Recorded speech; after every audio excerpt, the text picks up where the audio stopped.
मानव समाचार, मानवता के हक में। आपण पाहत आहात मानव समाचार मराठी। पाहूया ठळक बातम्या। वडनेर भैरव हद्दीत टोमॅटोच्या शेतात अवैधरित्या विक्री करण्यासाठी गांजाची लागवड करणाऱ्या इसमावर ग्रामीण पोलिसांचा छापा। सुमारे 13 लाख रुपये किमतीचे 215 किलो गांजाची झाडे जप्त। नाशिक ग्रामीण जिल्ह्यातील अवैध व्यवसायांचे समूळ उच्चाटन करण्यासाठी पोलीस अधीक्षक विक्रम देशमाने यांनी पोलीस ठाणे निहाय कार्यवाही करण्याचे आदेश दिले आहे। त्यानुसार स्थानिक गुन्हे शाखा व वडनेर भैरव पोलिसांनी दिनांक 27/11/2024 रोजी वडनेर भैरव पोलीस स्टेशन हद्दीत गांजाची लागवड करणारे एका संशयितावर कार्यवाही केली आहे। दिनांक 27/11/2024 रोजी वडनेर भैरव पोलीस ठाणे हद्दीत तपनपाडा दूधखेड शिवारात काही संशयित गांजाची शेती करत असल्याची गुप्त बातमी स्थानिक गुन्हे शाखेचे पोलीस निरीक्षक राजू सुर्वे यांना मिळाली होती। त्यानुसार स्थानिक गुन्हे शाखा व वडनेर भैरव पोलिसांनी तपनपाडा दूधखेड शिवारातील इसम नामे रवींद्र नामदेव गांगुर्डे वय 40 वर्ष राहणार तपनपाडा दूधखेड तालुका चांदवड यांच्या मालकीचे शेत गट नंबर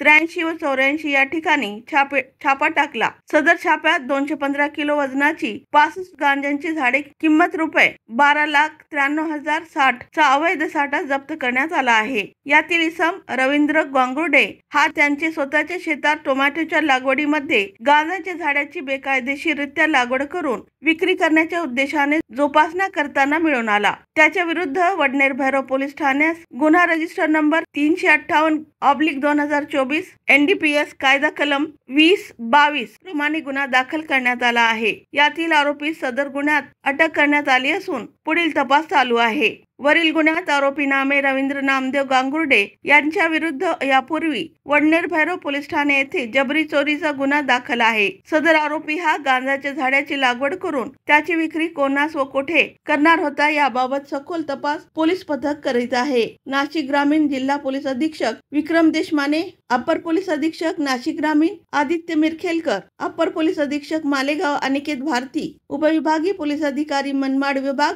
बाजीराव महाजन यांच्या मार्गदर्शन व सूचनांप्रमाणे स्थानिक गुन्हे शाखेचे पोलीस निरीक्षक राजू सुर्वे, वडनेर भैरव पोलीस स्टेशनचे सहाय्यक पोलीस निरीक्षक दिनकर मुंडे, सहाय्यक पोलीस उपनिरीक्षक प्रकाश जाधव तसेच स्थानिक गुन्हे शाखेचे सहाय्यक पोलीस उपनिरीक्षक नवनाथ सानप, पोलीस हवालदार सुधाकर बागुल, प्रशांत पाटील, सतीश जगताप यांच्या पथकाने सदरची कार्यवाही केली आहे। पुढील बातम्यांसाठी पाहत रहा मानव समाचार मराठी, सत्य नेहमी सत्यांसोबत।